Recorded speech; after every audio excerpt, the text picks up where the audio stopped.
Saudara Alun, saat ini telah terjadi peristiwa kebakaran di Kampung Lampase Kota, Kecamatan Kutaraja pada sekitar pukul 11:30 waktu Indonesia bagian Barat. Bangunan rumah yang berada di belakang toko aksesoris itu ludes dilalap si jago merah.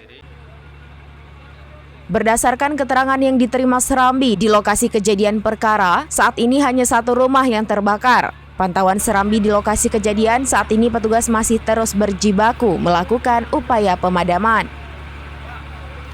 Total ada 5 kendaraan mobil pemadam terpantau berada di lokasi untuk melakukan pemadaman.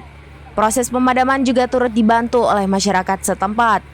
Peristiwa kebakaran itu juga menjadi tontonan masyarakat yang penasaran melihat sumber api.